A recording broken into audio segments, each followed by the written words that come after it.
Good evening, and welcome to another episode of Real Talk with Marcus McCoy. I'm your host, Marcus McCoy. In today's show, we're going to be talking about Passing Judgment Part 2, which I think is a really great conversation. I would like to welcome my guest to the show and also introduce my guest. Today, we're joined by Pastor Dr. Terry Brooks, Miss Araceli Mendoza, and Mr. Ryan Adams. Welcome you all to the show. Thank you. Thank you.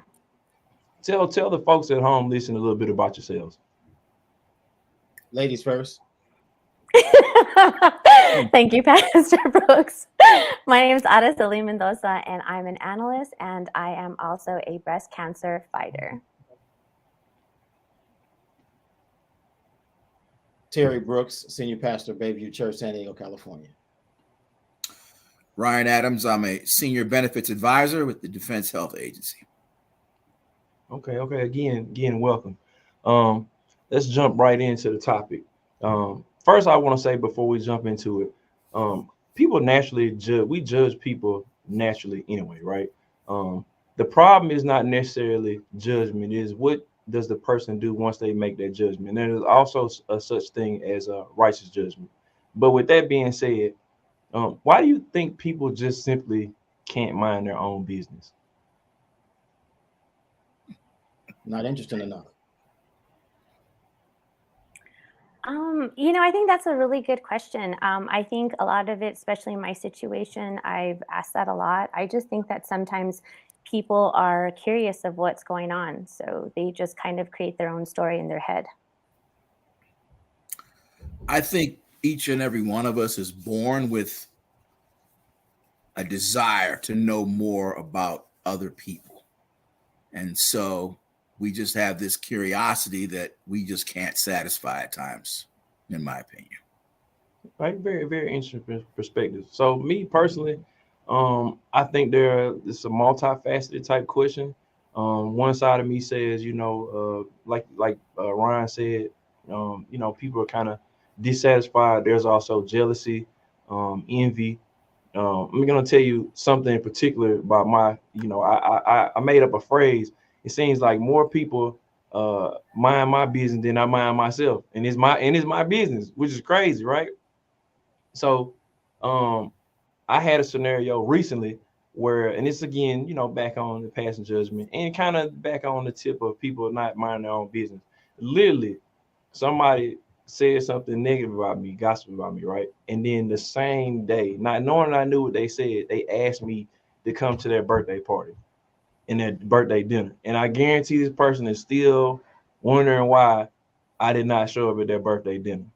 Because I'm one of those type people, I'm going to cut you off, but I don't have to announce to the world that I cut you off. I'm just going to do it in my actions. You know what I'm saying?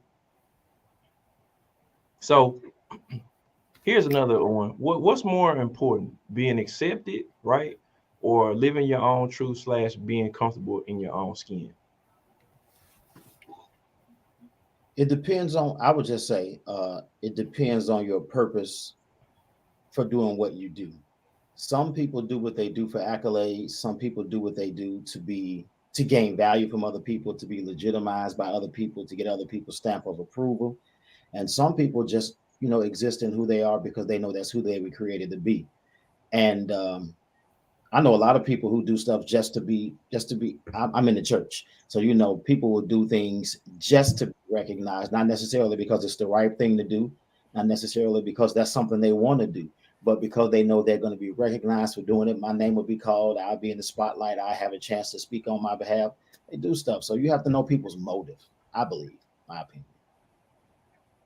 So I first want to do a shout out to Veronica. Hey, Veronica. But I just wanted to say, for me, I know when I was younger, I wanted to be accepted. So I'm a people pleaser. And when I was a kid, I was the person that wanted to know why nobody liked me, you know, and I made sure that everybody liked me. And if they didn't like me, I did everything in my power for them to like me.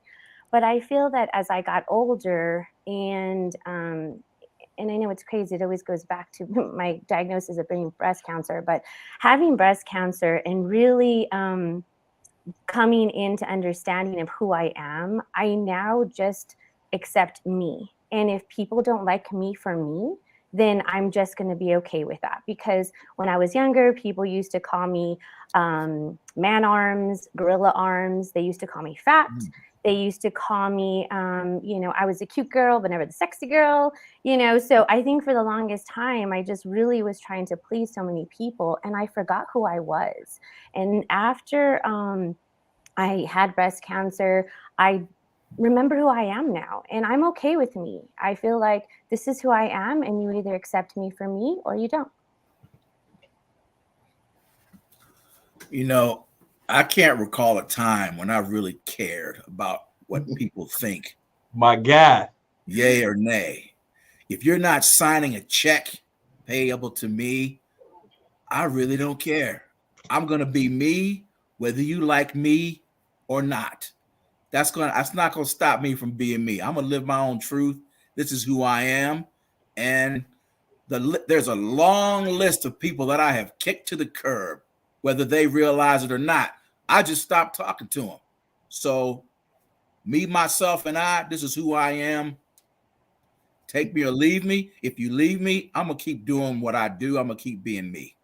I feel you, Ryan. Hey, listen, I feel you. I that that is so good. If you don't like me, that's your problem. I feel your problem.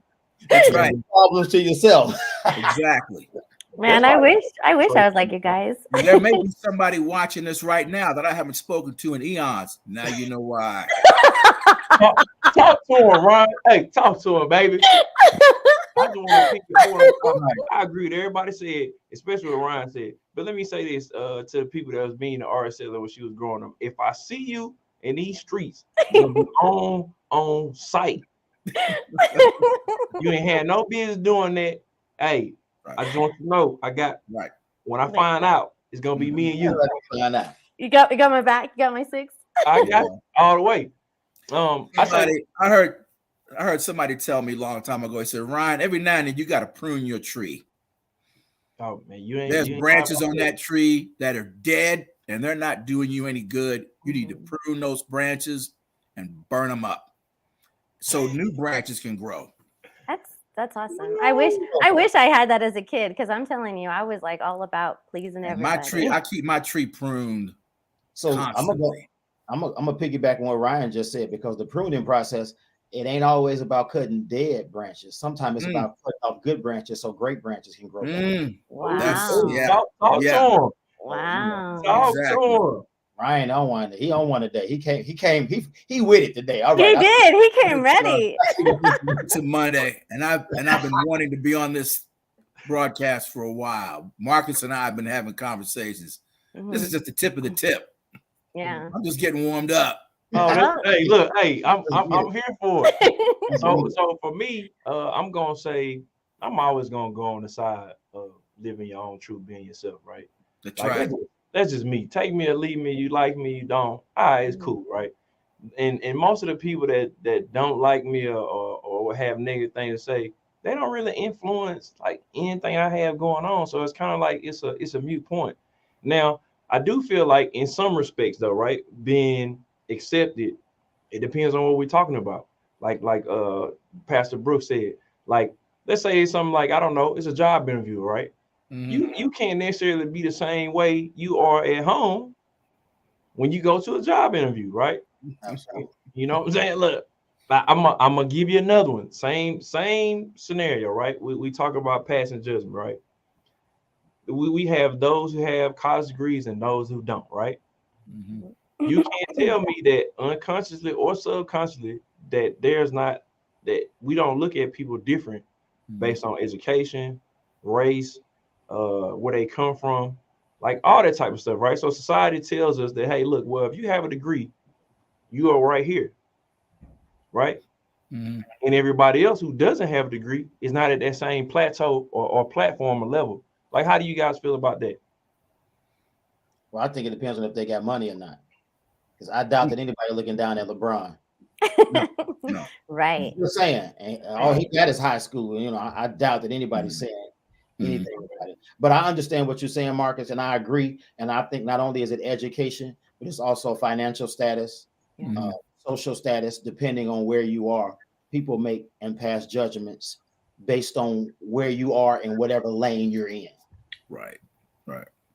I mean, that's very true, Pastor. And I think also, even with my own circumstances, right? Even, when I had cancer, I lost my hair, my eye, my eyelashes, my eyebrows, my hair, and I was wanting to be accepted. So I put on the fake eyelashes, I put on the wig, I made sure to draw on my eyebrows because I didn't want people to look at me differently, So it's the same thing, right? I want to look the part, I want to look nice, I want to feel nice. And so it's really interesting you say that, is that everyone kind of like, live with the Joneses, right? Live like the Joneses. Do I live up to that? Am I the greatest? Am I the best? What am I doing? How am I doing it? Am I meeting those expectations? And I think for me, it's really hard sometimes because, when you look at your job and position, you want to meet a certain expectation. When you're at home, you want to meet a certain expectation in whatever activities you're out of. So,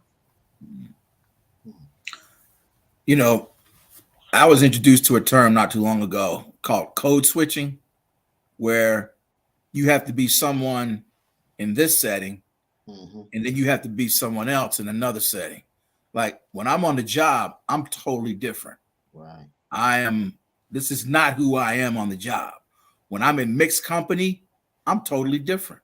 I have to mind my P's and Q's. But when I'm with the fellas, hey, I'm a totally different person. So it depends on the setting. It depends on the audience, who you're with, and what you're doing. You mentioned the job interview. That's like acting.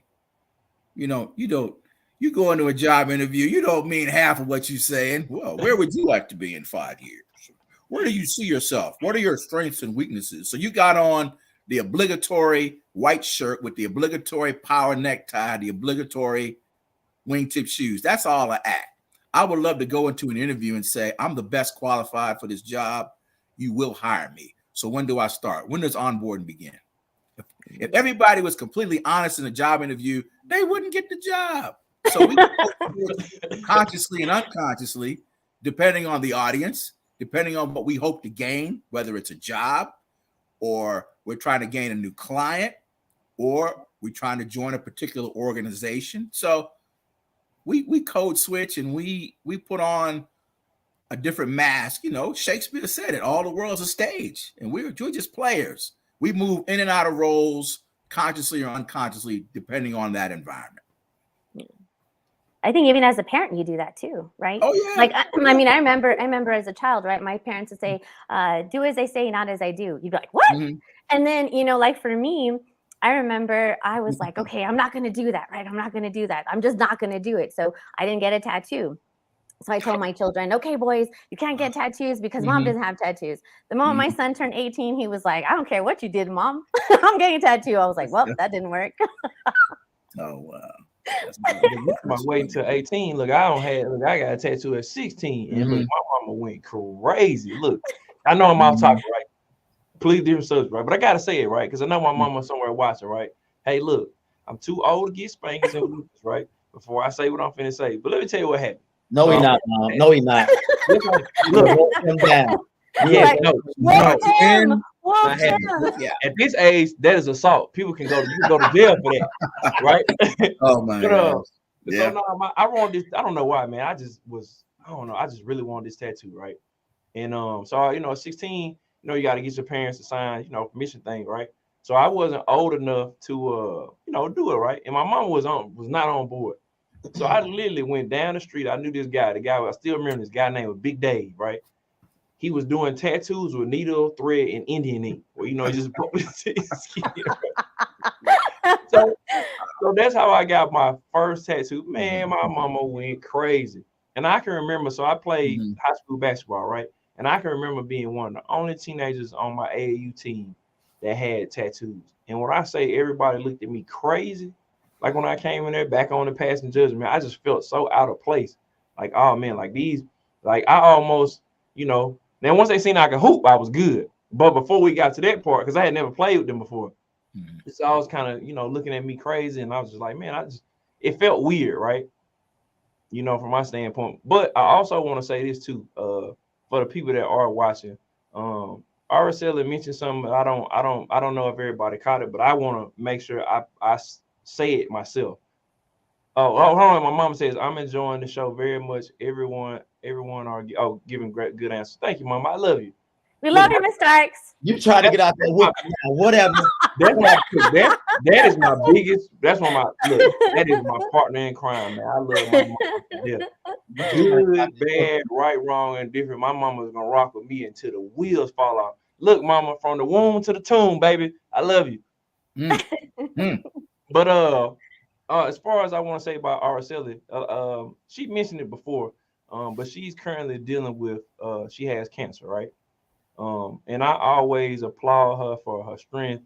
Still being a great mother, going to work, being out here in the community, and all of you, as you all know, everybody's on here is my friend, so we all have personal relationships.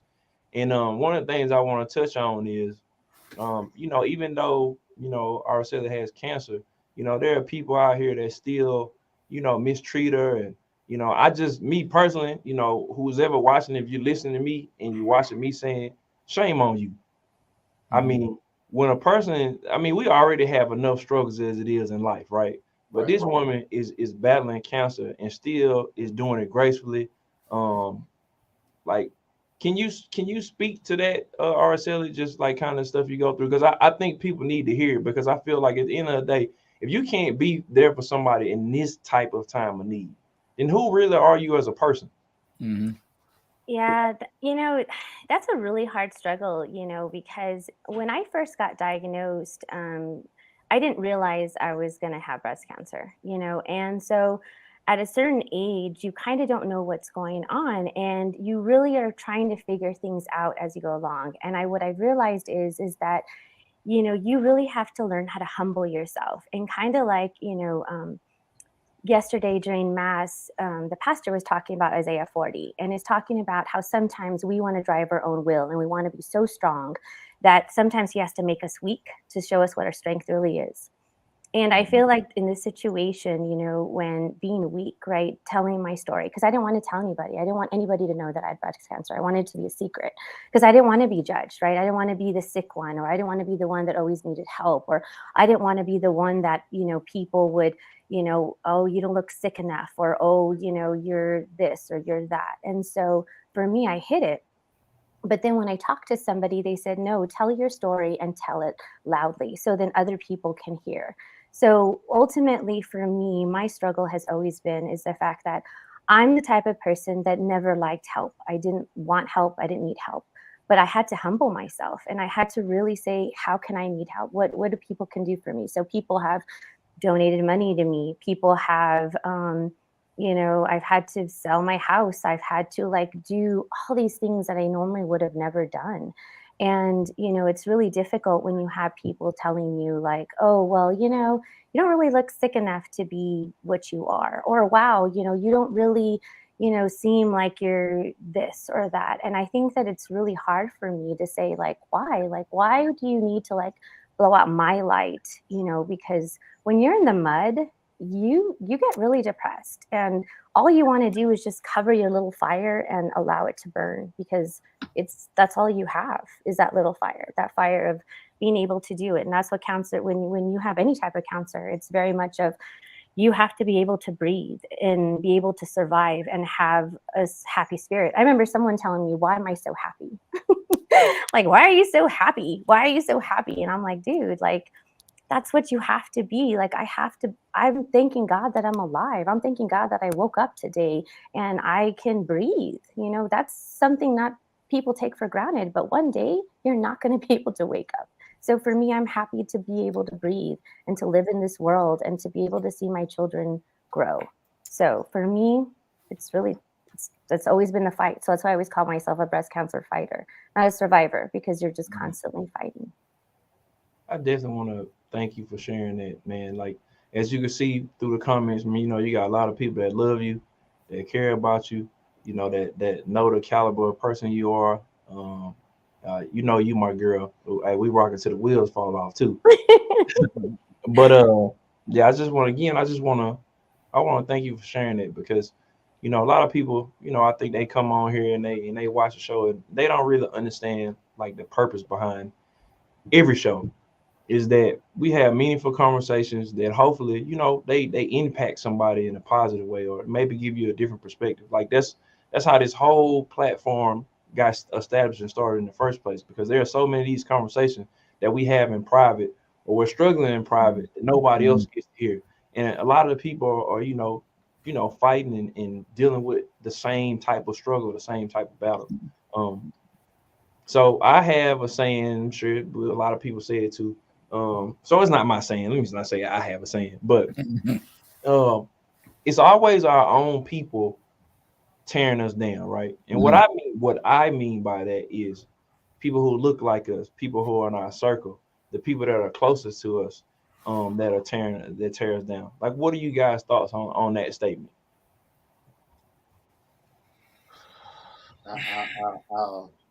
All skin folks ain't kin folks. I'll say it like that. And just because we look alike doesn't mean we are alike. And I even learned that from several trips to Africa.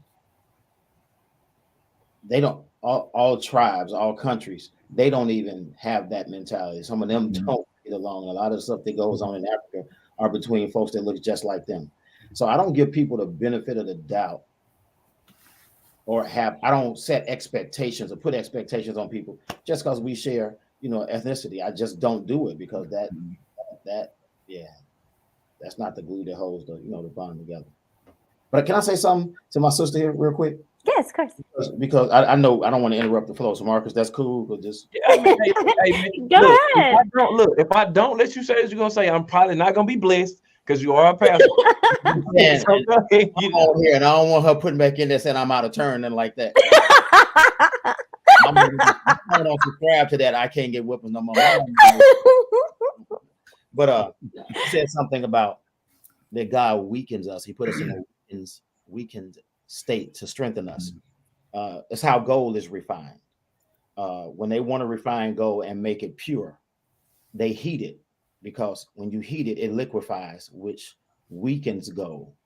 And when it weakens, it no longer has the ability to hold on to toxins that cheapen it.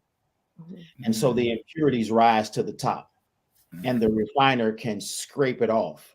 And when the refiner looks in the gold, if his image is not clear, that means it's still impure. So he turns the fire up while it's weakened, while it's vulnerable, because when it's weak and vulnerable, it can't hold on to stuff it should have let go of a long time ago anyway. In this time, in this weakened state, pay attention to who God shows you shouldn't have been holding on to in the first place. Pay close attention because they think you're going through something that's making you vulnerable. God says you're going through something that's making you valuable. And maybe you connected to them cheapens your value in the first place. So just flip the script and think in your mind, I used to didn't even know you and I was cool. And so I don't have to know you anymore once God reached, because you're going through it because you're valuable. And you can't let people who don't know how to count ascribe value to you in the first place. So just flip it and look at it like that and let them go. Be gone with it. All right, we're back. Wow. I'm like, whew, amen. Can I say amen? Yes, you can say amen.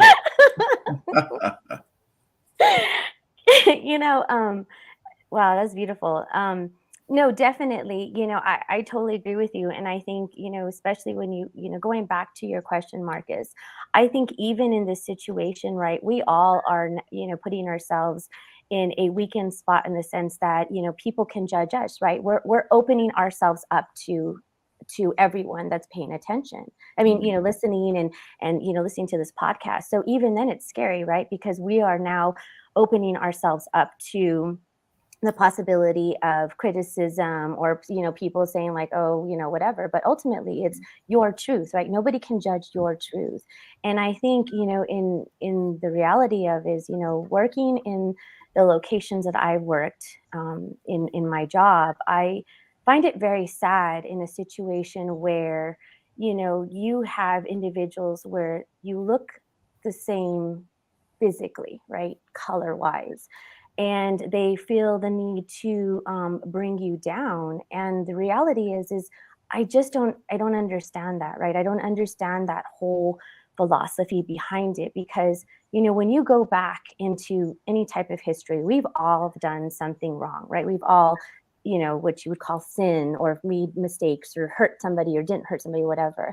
And so for me, it's like, who are we to judge? Who are we to cast the first stone and the cast, you know, like when you talk about Mary Magdalene, right? When they're about to cast the first stone, you know, he said, you know, and please, Pastor, I am not any, like, I wish I knew the Bible more, but ultimately I'm paraphrasing, cast the first stone if no one has sinned, right? And we've all sinned. So we know we cannot sit there and pass judgment and throw stones at anybody before we look at ourselves, right? And I always tell my boys, you know, when you point at somebody, you have 3 other fingers pointing at yourself. So make sure you look at yourself first before you point the finger at anybody else. Very well said. What you got, Ryan? Let's see. What do I have? Just kind of taking it all in. You know what I'm saying? Yeah. Just because somebody looks like you doesn't mean they're in your corner. They may be rooting for you to fail. Of course, I've run into folks that have said things about people that I know, and why would you say something like that? And it's like, be careful about people who are talking about other people in your presence, because what are they saying about you when you're not around? Amen. So I definitely agree with everything that's been said about people that look like, being so quick to embrace people that look like you because they may have an agenda. They may be using you to gain or gain a certain position or get information. So tread lightly. I take just about everybody with a grain of salt till I get to know you. All right. That's Well, the way I've always been. Hashtag facts. Hashtag real talk. Trust but verify. Yeah, that's definitely a military term. For right. me, I would say on that note, it's people that the people that do these things are people that call me family, brother, friend. You know, because it's never really normally somebody, you know, that you don't actually know, right? It's tends to be somebody close to the surface, right? But what I will say is, and I was having this talk with one of my friends the other day, is and just something I noticed, right? Is every time, you know, somebody tries to do something that, you know, maybe discredit me or, you know, throw dirt on my name, I feel like at the end of the day, God just continues to put these abundance of blessings on me. Like, you know, I keep being blessed. There are things that keep happening in my life that just kind of come out the blue. When some turmoil comes, I get blessed with something else new or another project to work on, or, you know, another opportunity to do something great, right? Prime example, right? So, you know, I always kind of go back and forth with what is too personal to share on this platform, and you know, I mean, because again, we're back on the judgment thing, right? Mm-hmm.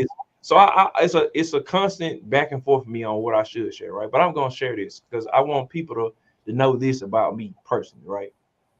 So my mom's birthday is November 20th, right? So it was a couple weeks ago. For those who follow me on social media, I was in Mississippi. Me and my parents and my sister and my niece, we went to go see Jackson State University play Alcorn State University on the reservation, right? The very next day was my mom's birthday. Now it's been a long time since I've been able to spend my mom's birthday with her, right? So it was special for a bunch of different reasons, right? But while I was there on my mom's birthday, I got baptized at the church home that I grew up in as a child. And then my mom, you know, because she wanted to have that moment with me, she went and she got rebaptized, right? So November 20th was already a special day for me because it was, the day my mom was born. But now I'll never forget it because me and my mom, she rededicated her life to the Lord, and I dedicated my life to the Lord November 20th, right? But in saying that, and Pastor, you can kind of elaborate on this for me. My pastor said, I remember when I was getting ready to go into the water, right? And I remember he said that when people see you, they should see the Christ in you, right? Now, knowing that the automatic change does not happen overnight. Now, don't get me wrong, I've always believed in the Lord. I just hadn't been baptized, right? So it was never like a doubt or a belief in God or anything like that. I want people to realize that it's just being in the military and all this different stuff. And I could have got baptized a long time ago, but it was something I just had to be baptized where I came from, right? So it was special to me. But with that being said, now I'm trying to, walk in this newfound life, right? Because everything I do now is supposed to be new, right? I had never driven a car before baptized, and now that has happened to me, right? I know it doesn't make sense, but that's how I kind of look at it, right? So can you kind of speak to like the transformation that is supposed to happen when a person gets baptized? Because we back on judgment. And before you answer that question, I'm also gonna throw this in there. They judge Jesus Christ, right? So why wouldn't they judge us? Who are we? So you want me to answer that question, right? Yes, sir. So, and hear everything I say before you judge. There's that word. What I'm saying. Well, baptism changes nothing at all. Baptism is a symbol. It's like this ring. This ring signifies that I'm married, but if I take it off, I'm still married. It's just a symbol of a vow that I made. Salvation came at the point where you expressed faith in Jesus Christ, not baptism. Baptism is for everybody else, not really for you. It lets everybody else know. It's your outward showing of your inward grace. That's what it does. It's for everybody else. Now, with that being said, even with a symbol, people renew wedding vows all the time. I do them all the time. They're vow renewals because they still feel the way they did whenever they initially said it, or they feel stronger and they want to celebrate what they did however many years ago. For you, this is a starting point. It's a reset. It's not a starting point. It's a reset. And now you reset that based on how God leads you. Here's the issue. When people say that people are supposed to see the Christ in you, you got to don't waste your time. Let me say it like that. Trying to figure out which Christ people are looking for in you. Because people make up their mind. There's a whole bunch of Jesuses out there, and none of them got nothing to do with the real one. Talk to him, Pastor. Trying to live up to somebody else's ideology of what Jesus is, and they wouldn't know if he was sitting next to him on a plane. So that's what you have to worry about. So what they looking at Jesus in Matthew 16. This is 2022. How would that same expression of the Son of God be in 2023 versus over 2,000 years ago? It wouldn't be the same. You ain't gotta walk down the street in them Jesus sandals, and live outside. You ain't gotta do all that. Yeah, Jesus in you is showing God's love, God's grace, God's mercy to everybody, everywhere. That's the mission of God. And every time you do that, that's the Christ in you. Every time you've done community service, that's the Christ in you. Every time you made sure kids didn't go to sleep hungry, that's the Christ in you. Every time you was out there making sure people had COVID tests or vaccinations or whatever, that's the Christ in you. You put your life on the line serving in the United States military. The Bible says, greater love have no man than this, that he would lay down his life for a friend. If they didn't see the Christ in you then, it's because they're blind and you can't make blind people see. Wow. Oh man, look, you got a witness, baby. We got like, wow. Wow, that's you drop something on them then. That's right. Hashtag real talk. Look, my mama said, look, I see you, mama. Amen. My baptism soulmate. Mhm. Let me go through a comment real fast. Trying to get the Curtis Smith's comment. Give me 1 second. So I wanna read it out loud. Mhm. Okay. If you are a part of an organization, company, or church, do you feel that Do you feel that what you do outside of these organizations is your business, and no one, I guess, it should be judging you for your conduct, whether it be negative or positive? I'll let you start, Pastor. We're gonna Every, leave it up there so we can see it too. everything I do, people have a right to judge me. That's their right. It doesn't mean it's right. The Bible doesn't say don't judge. It says if you judge, you're going to be held by the same standards. It's pretty much what the Bible said. Judge not, lest you be judged. So the problem I have is people have a different set of rules for the pulpit and the pew. Mhm. Like there's a different Bible, there's 10 different commandments, and God holds me to a higher standard. That's a lie from the pit. If it's Mhm. wrong for me, it's wrong for you.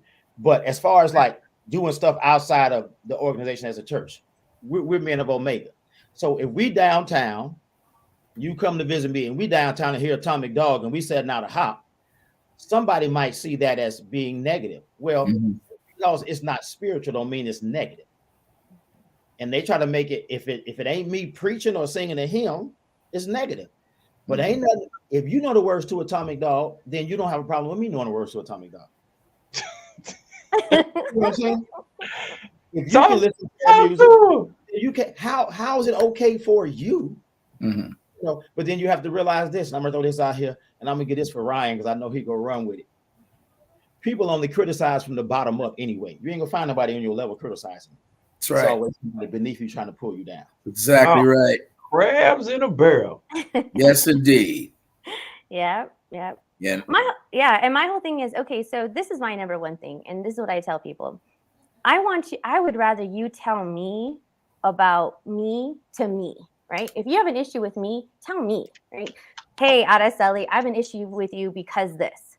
Not, and let's try to, where all of a sudden do we lose communication? Where is it that we have lost the sight of communication? Like, what I hate is where people don't want to come up to you and talk to you. And if you have an issue with me, talk to me. Maybe we can resolve it. Maybe we can fix it. But what I don't like is when you want to judge me outside of the organization, whether it be in the organization, whether it be outside the organization, is when you're like, oh, well, Araceli does this, right? Because I'm talking about me, right? What is Araceli doing? Is she doing this? Is she doing this? How is she looking? What is she portraying? How is she dancing? Who is she dating? It doesn't matter, right? It doesn't matter in that situation. But Talk to him, Marcel. if you have an issue with me, talk to me. Say, hey, I feel that maybe because you're part of this organization, maybe you should look at the way you're perceiving things. Or maybe, hey, I'm worried about your health or something. But don't go around me and talk about me to other people and then not tell me, because that's the whole purpose of communicating. We're adults. Going back to the military, right? The lowest level. If we're going to do the lowest level, talk to me, because that's what we need to do, instead of judging us, instead of saying negative and positive things about those individuals. It's really like, again, going back to my thing, I am not here to judge anybody. It doesn't matter what what Ryan Adams does, what Pastor does. Like, it's not for me to judge, or even Marcus. Like, what Marcus and anybody else does is what they do. What I feel that I should be here, so if I'm your friend and if I'm here to support you, is to be there for you if you fall. And if you need me to help you, or if you need just someone to just sit there and cry, or just sit there, or or hey, say, like I tell my children all the time, consequences and everything, whether it be positive, negative, or whatever it is, you got to understand, I'm going to be there, but I'm going to tell you, hey, positively, this may happen. Negatively, this may happen, but nothing may happen. But it's up to you to decide how you want to do it. What you got, Ron? I know you got a tongue load for him, baby. Well, my pastor shared something with me a long time ago, and it hit me like a ton of bricks. He said, Ryan, your critics and your haters, and don't take this the wrong way, Terry and Marcus, they like barking dogs. You ever walk down the street and there's this dog in a yard and he's barking, barking, barking, You know why that dog is barking? Because he ain't gonna Because bite. you're going somewhere and they're not. Wow. So your haters and your critics and those that sit in judgment, they just like those barking dogs. You're going somewhere and they aren't. So keep that in mind. So You know how I say that, Ryan? What's that? Dogs don't chase parked cars. That's right. They don't. Dogs don't chase parked cars. Oh, That's my right. goodness. Hey, look, no pun intended. So I wanna go back to Curtis's question about Yes. the organization and church and all that type of stuff. Right. This is Marcus' opinion, right? Mm-hmm. Me personally, I don't really care about what nobody else thinks. Because it does not make me less relevant, more relevant. Mhm. The problem is a lot of these people, you speak of as far as like the judging part of it and how you conduct Mhm. yourself is a lot of these people know each other, right? And if we're gonna get back to and a lot not only they know each other, a lot of these people are self-proclaimed Christians, right? So I'm finna go on another tangent. So as a Christian, right, which one seems like it makes more sense, right? The gossip about the person or have a conversation with somebody who is supposed to be your brother, your sister in Christianity Mhm. and say, hey, look, maybe I heard this or I heard that, like Araceli said, you just talk to the person. But I at the end of the day, nobody's life is up for anybody to judge Mhm. everything they do. I mean, they will do it, but it's not up to you. A person man is not made to be servant to another man. Man is not made to bow to another man. Um, the problem is like Pastor said, people take inserts of certain things that come with Christianity and they say, oh, you know what? Mhm. You should be living this way. And another note, what I notice about people is people who always question somebody else's character or have those, they're normally people that have some serious character flaws and character issues themselves. So, you got to look at who the sender is. Where's the message coming from, right? And then lastly, some people, I mean, some of y'all out there, and I'm talking to y'all specifically, whoever it is, some of y'all just like to gossip and just keep up mess. You know, grown adults, right? You don't have anything else better to do. So what do? Nah, man, you know what? Let me just start this tangent and talk about this person. You know, like I don't get it. I mean, do we? I mean, I feel like, especially as minorities, we have enough issues as it is, right? Just being minorities, people of color, right? Without taking some outside influence or some other sources that's supposed to be close to you, right? And run around gossiping. That's just Marcus' personal take. You know what I'm saying? Also, these two, right? You gotta be careful of the company you keep, right? Everybody in your circle ain't in your corner. Oh, Mm. yeah. Oh, yes. That is a true Mm. statement. I can talk to Mm. that. Just like I tell people all the time. So it's a possibility you might see me out here in El Paso somewhere, and you might see me talking to somebody. Just because you see me talking to them, don't mean they my friend, and don't mean I deal with them like that. Mhm. I got I have a probably a great large number of associates, right? But a small few people can say that we're really friends. Mhm. That's just my take on it. Mhm. Hey, hey, Marcus, can you put that last comment back up about constructive criticism? Yeah, I was gonna that thank you, because I was Yeah. gonna talk about that Yeah. too. I wanted to talk about that constructive criticism too. Right. I'm Right. so glad you Right. said that, Terry. Mhm. There we go. Go ahead. And I agree with the sister that put it up. Constructive criticism is a great thing.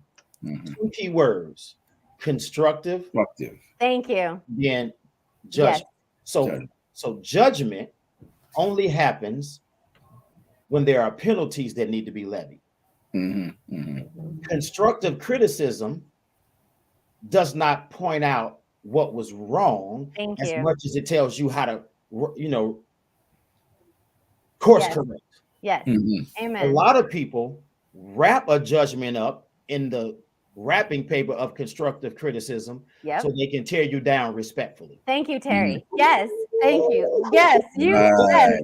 Right. Build me up. It's not constructive. Thank The you. word construct Thank you. in etymology means to build up. So Yes. what you're saying does more tearing down than it does It's not. building up. It's Very not good. constructive criticism. It's just criticism. As a matter of fact, constructive criticism is almost an oxymoron. It should be feedback. Thank you. Feedback, Oh right. my God, that is Yes. so. You are on point. Yeah. Terry. Like on Criticism freaking tears point. you down. Right. Constructive builds you up. It's like saying I'm gonna give you some dry water. So it's really Right. Right. Oh my God. We cooking in here today. That is so crazy. Yes. yeah, I agree with that. You know, some people sometimes you need to be pulled to the side and you need to say, hey, there's a better way of doing that. And Marcus, you and I have had conversations about better ways for us to do stuff and get stuff. Right. I probably did it like that. I could have. That's constructive. And we didn't judge each other. We was like, well, yeah, that might not have been the best thing. But you know, and I was just thinking about like when you came here, man, and we went downtown, hung out, and we didn't go to church, we didn't go to prayer meeting. We was downtown hanging out, laughing loud outside. It was people around, you know, it wasn't that many of us around. It was some sitting at our table, and we was out there for hours. And when they got ready to leave, the last thing they said was, all right, y'all have a good time. Pastor, I'll see you at church in the morning. Which He ain't lying. time That whatever happened. he was doing, being regular people, and they still come to church every Sunday because they told me it's awesome having a pastor who I see as a normal person. There you go. Right. Right. So somebody else might have said, well, I ain't had no business down there. But being down there, having fun is not spelled S-I-N. Right. And some people mix them up. Like, I got to be doing something wrong to have fun. I ain't gonna be sitting at home listening to hymns all day, looking at Bobby Jones. You don't sit at home all day listening. You know, man, miss me with all that. Right. No. Oh, cool. Oh my God, Terry, you were preaching today. I mean, that's exactly it. And I like the fact that you said that. Like, what I don't like what people do is they want to have a judgment and they feel like, oh, I'm going to put this is just constructive criticism to help you. No, buddy, you're just trying to tell me that this is what you don't like about me. And you're just going to, you know, just because you add sugar on it doesn't create constructive criticism, right? Right. That's right. That's not how it works. I just, and most of the time, people who claim that it's constructive criticism have never done it before. So how can you be an expert with no experience? Right. Tell me how I should have done something better that you've never done before. That's just the peanut gallery. You know, 2 frogs on a pond can make you think it's a whole bunch of people. Yeah, my brother Keon would say the reason you can't breathe is because you know you got too many squares in your circle, but that's a whole nother story. Yeah. Oh man. Woo. Yeah, he just said it right there. It's like keep squares out of the circle. It's totally true. Said Kennard said keep squares out. Hey, good. Man. Good. You know. You know, I like how corporate America has put another spin on constructive criticism. They call it opportunities for growth. Grows and glows. Here's where you did really well. Here's where we have an opportunity for growth. In other words, criticism kind of runs contrary to the human spirit. Nobody likes to get bad news. Nobody likes to be told that they came up short. And you got to sit there and take it. You know, it's like these reality shows, you know, like, I don't know, where these people get together and they cook stuff, and these 3 judges are sitting there and telling them, and all that. Telling them, you know, you came up short. This was too sweet. This was too sour. You put too much of this and too much of that, and they got to sit there and take it. But I welcome constructive criticism. Judgment in and of itself is destructive, in my opinion, because it's judgment. I mean, only one being can judge. So I'll take all the constructive criticism. Tell me where I'm coming up short.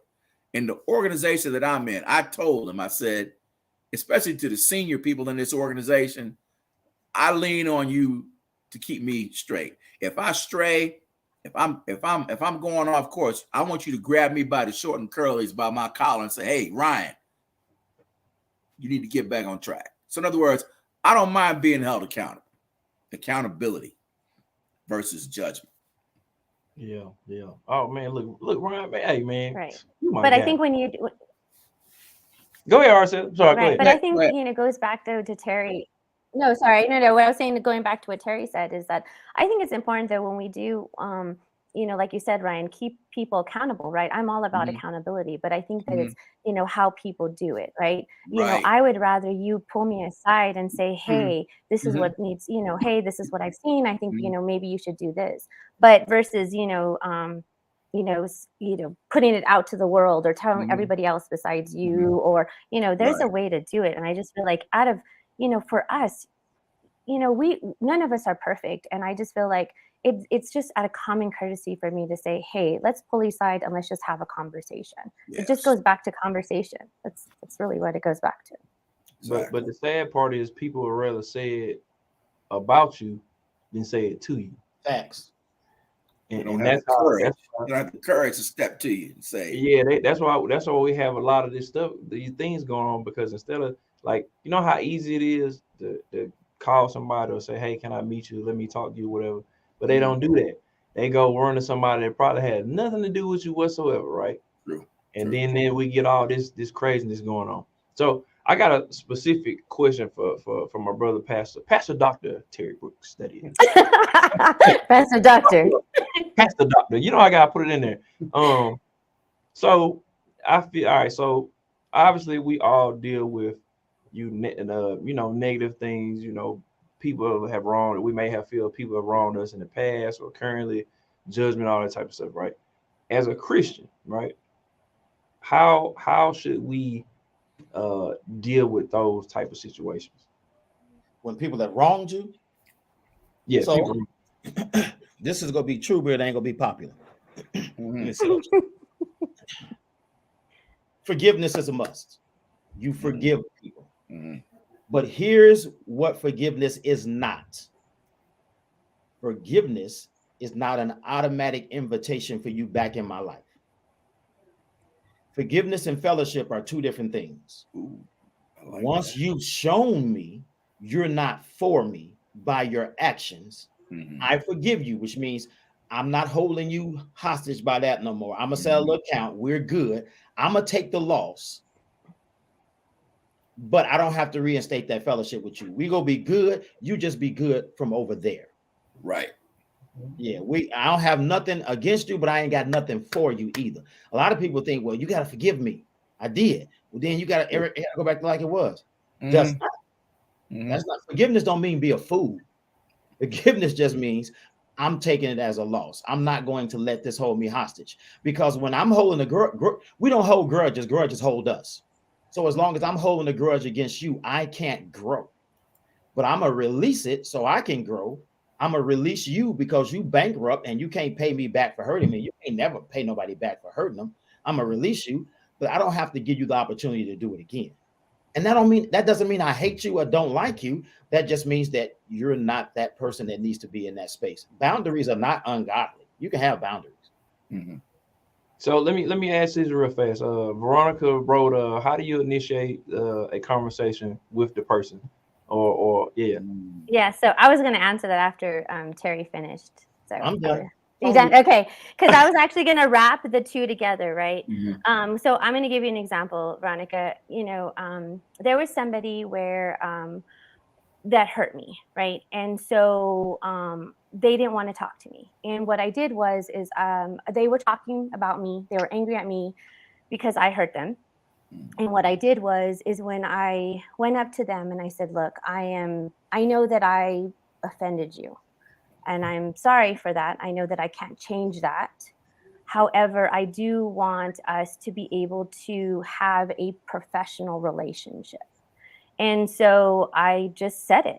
I was just like, hey, look, I know that I wronged you. I know that but we need to have this conversation, because in where we were together, right, we had to be able to work with each other. We had to be able to do things together. And so ultimately, if you're the person that did something, you got to just pull your big girl pants on, your big boy pants on, and say, look, and swallow. It's hard, right? It's hard when you know you're wrong, right? It's a hard stone to swallow, right? So you're Yes. swallowing your ego, everything is gone, right? You got to go in there and weak And the thing is, you got to also remember, this person may not want to talk to you, right?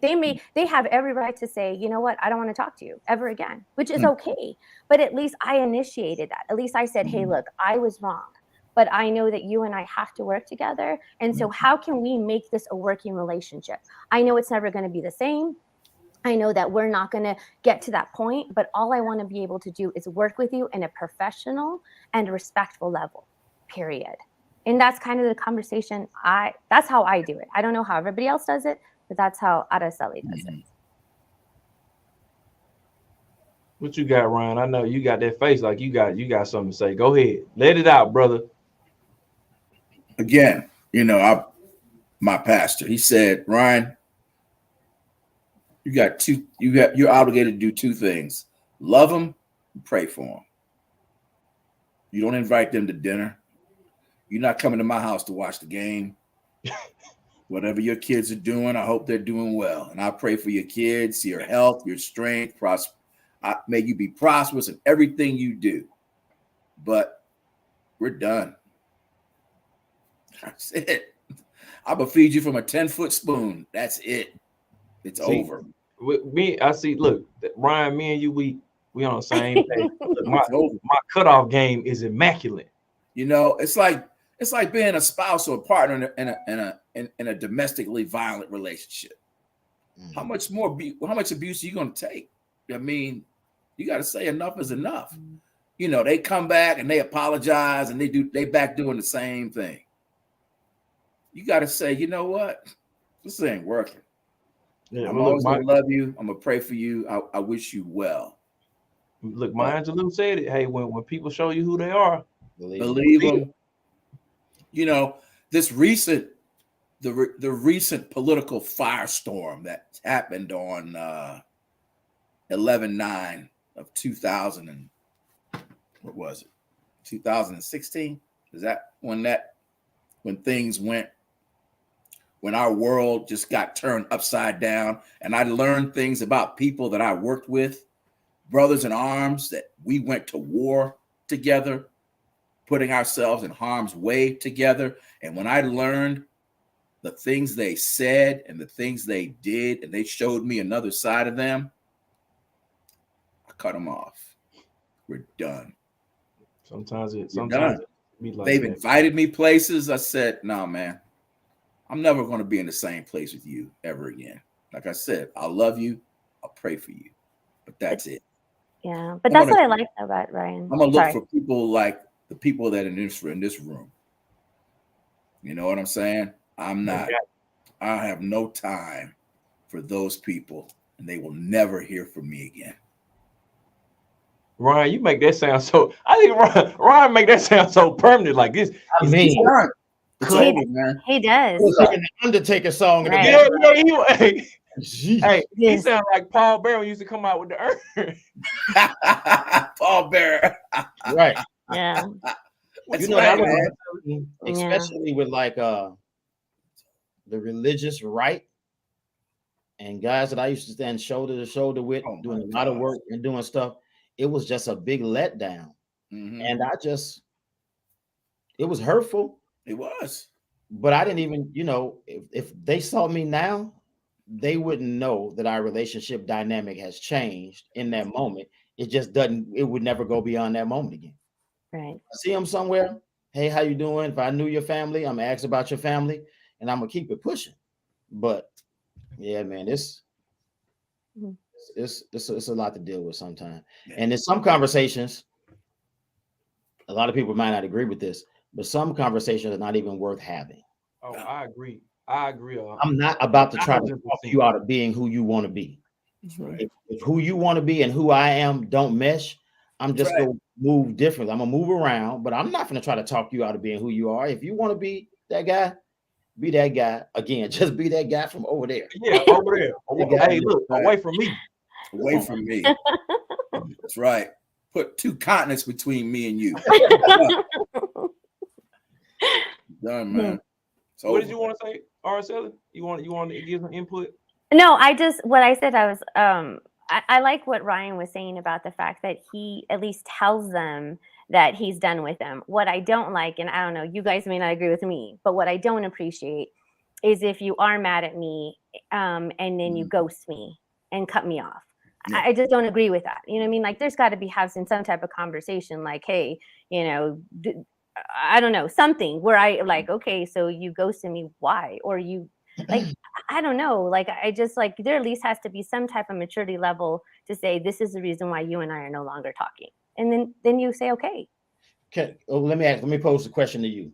Okay. Ryan said something earlier. He talked about an abusive relationship. Mm-hmm. If somebody's in an abusive relationship and they leave, why would they owe their abuse on conversation? I think that's an extreme, but yes, I totally agree with you. But my whole question is, go ahead. My point is just saying that we can't make that general. Be careful making that generalization in, right? Because somebody could be listening and got ghosted because they were really foul, and I don't want them to feel like, well, they owe me a conversation because Araceli, well, anybody listening know that you are that's you're that person. You're that kind-hearted person. Because I've been listening like, oh, you better than me, sis. Oh, you better than me, sis. Oh, you better than me. Facts, bro. Way better than me. Yeah. I'm a cousin people I like me and God loves me and we go be all right. So you know, but yeah, I mean, in some cases, depending on the relationship and depending on the fellowship within the confines of that relationship, a conversation may be warranted. But in some cases, you have every right to set that boundary and protect your peace, your sanity, and your space. Because sometimes closure is contaminated and toxic. Okay, so I have a question for you. Okay, so I have to say yes. Like in extreme situation where I was talking about abusive, yes, totally agree. But I have a question for you. Okay, so I was dating somebody for 4 years. My 9th week of chemotherapy, I got ghosted. Ghosted. No text message, no phone call, no email, no, hey, Araceli, I'm done. So you're telling me that that's cool in a 4-year relationship where you've had ups and downs. You are, you guys have grown together, lived together, been together, was engaged at one point in your life, and you have chemotherapy. And by the 9th week, where you're the hardest, when I say the hardest part of your life, when you're wishing some days while you're living and someone ghosts you, I don't know. I can't agree with you, Terry.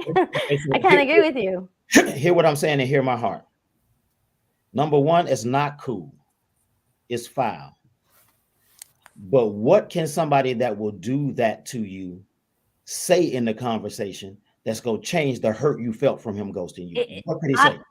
I'll tell you what he'd say. I would rather him say, hey, Araceli, I thought I could do this fight with you.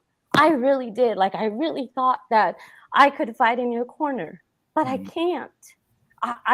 All my wholehearted intentions was to be there for you, but I can't. It still would have been a dagger in your heart. Remember what I said? It doesn't matter, but it doesn't matter. It's still a conversation. Conversations can be hard. They can be loving. They can be like amazing, right? But but sometimes you got to have those hard conversations to say it's done, and it's okay to have those conversations. But for you to say, hey, I'm done, and not telling, out of a common courtesy, I think is wrong. Personally. No, I'm saying, I'm agreeing with you. It's wrong, but I'm saying sometimes conversations don't add value to the situation. Right.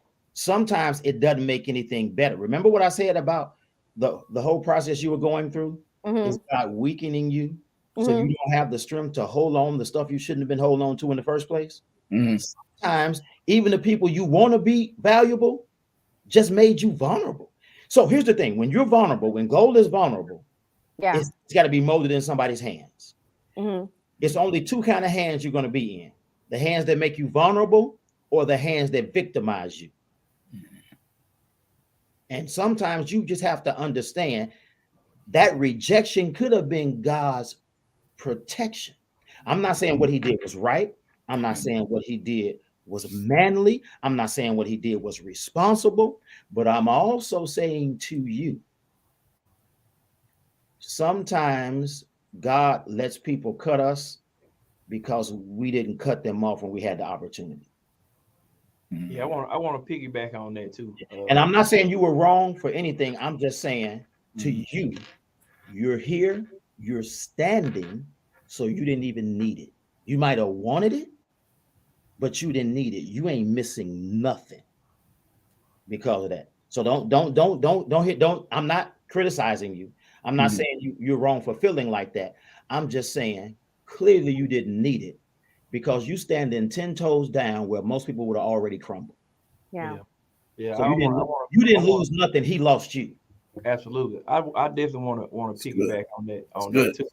Is that I mean, I talked to you a lot, Araceli, so I want you to know. First of all, I can't explain to you um how thankful I am that she was willing to share your story. I know. I was like, oh my God. I started crying on I was like, Mhm. oh my God, I'm so vulnerable right now. I was like, oh my God. You are definitely one of the most courageous women and people I know.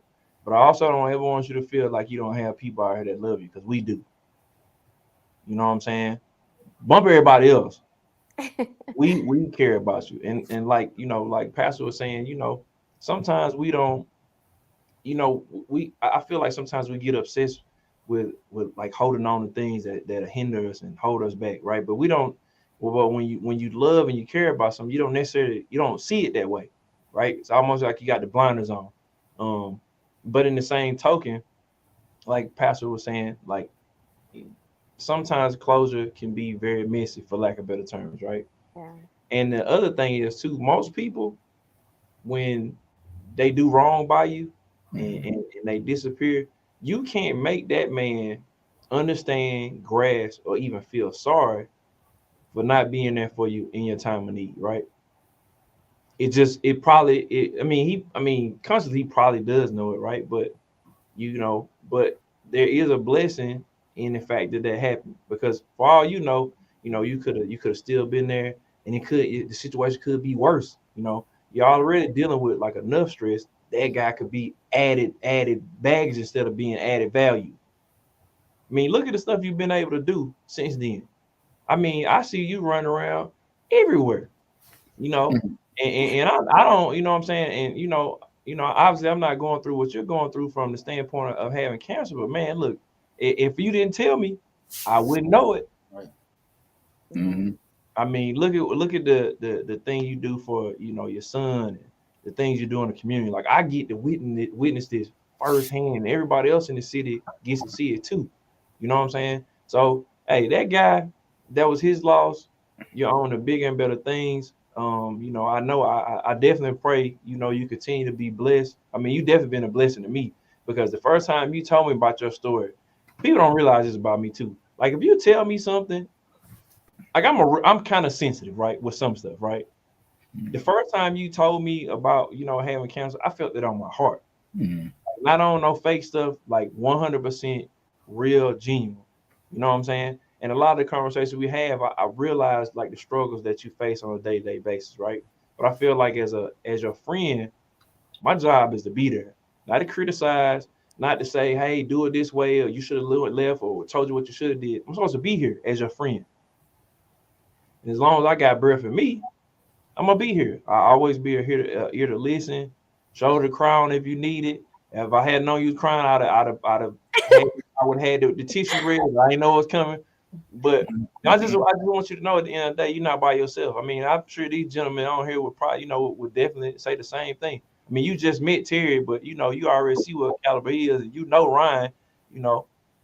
So I just want you to know that we appreciate you and the things you do and your vulnerability and it's just it's a blessing to be able to like to have this with all of y'all. You know what I'm saying?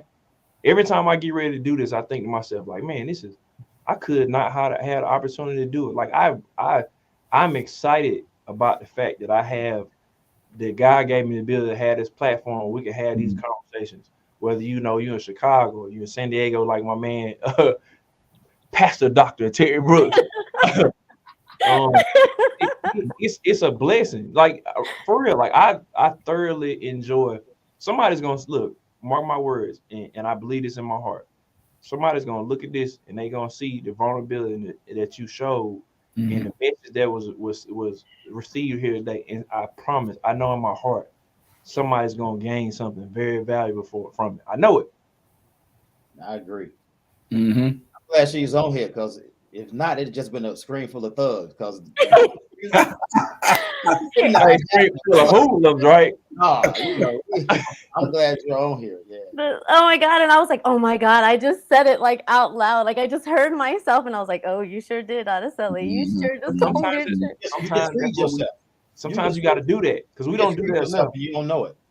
It needs to be said. It needs to be heard. It needs to be said out loud.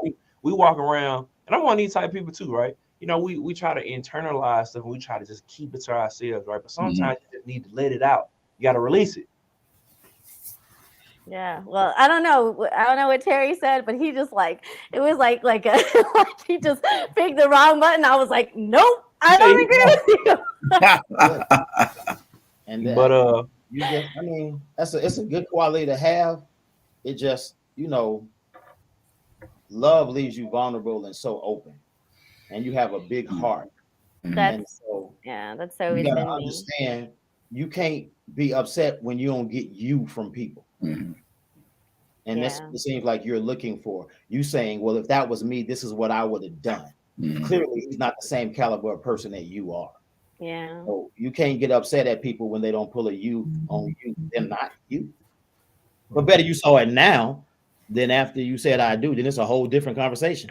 And then Marcus talking about he gonna find him and beat him up. And if he fighting, I'm fighting. I don't care what. No, judge me. Hey, Terry, you know we with the smoke, man. Boy, some 20 ain't no joke. All right. So I want to first and foremost, I would like to definitely thank you all for being on here. This was this is not knocking no other conversation I've had, but this is definitely one of the best conversations I've had in my short time of doing this.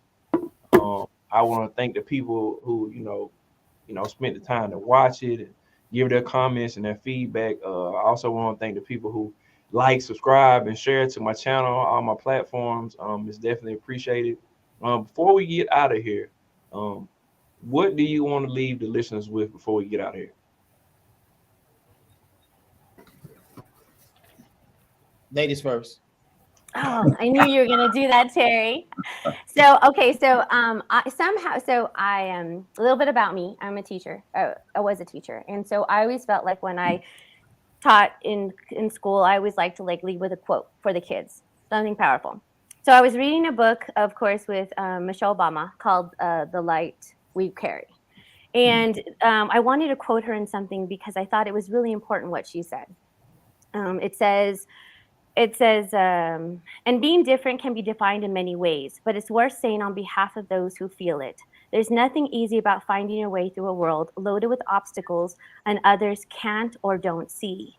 When you are different, you feel as if you were operating with a different map, a different set of navigational challenges than those around you. Sometimes you feel like you have no map at all.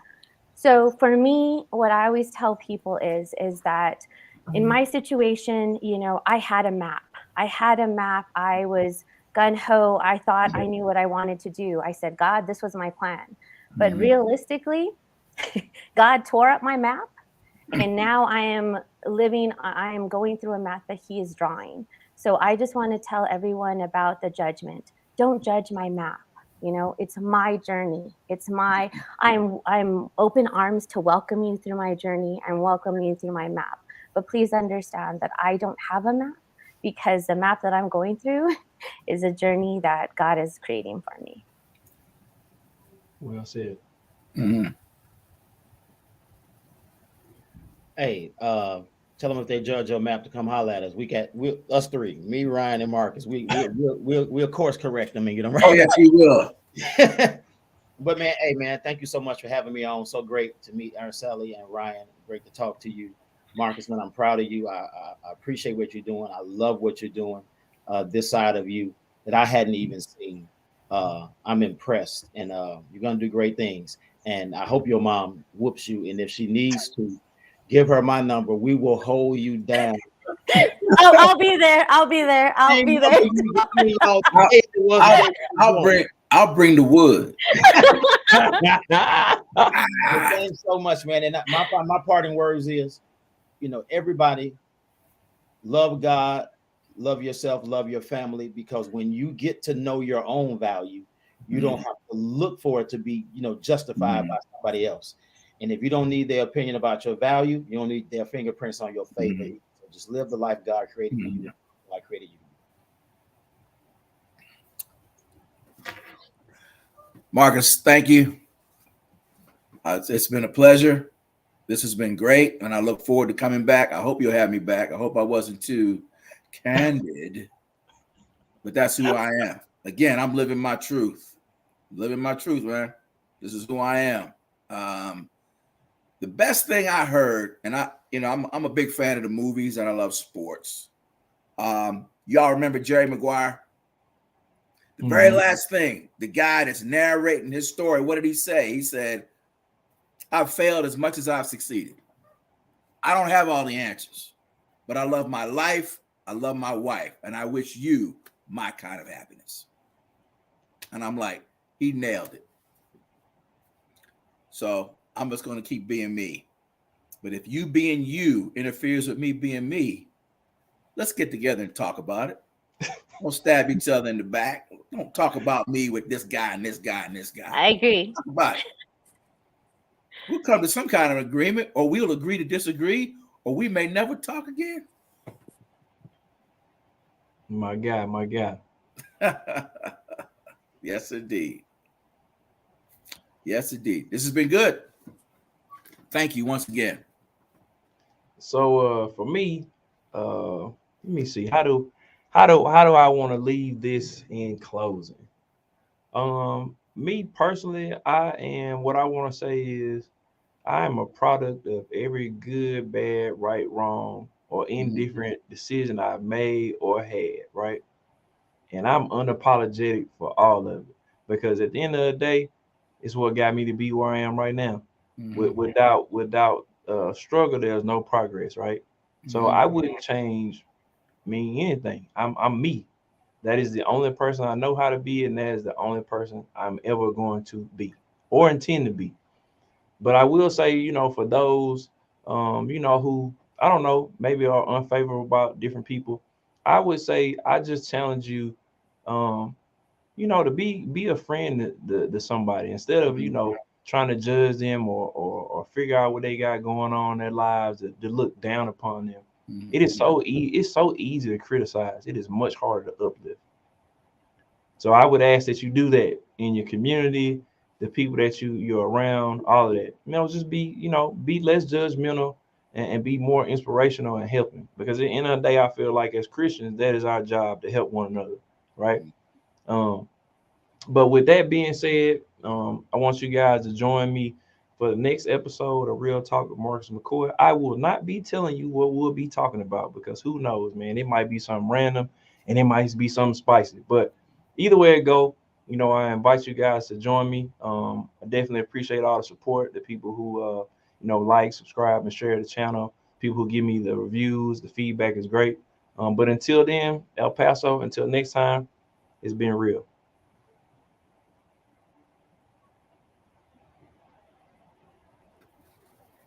Mm-hmm.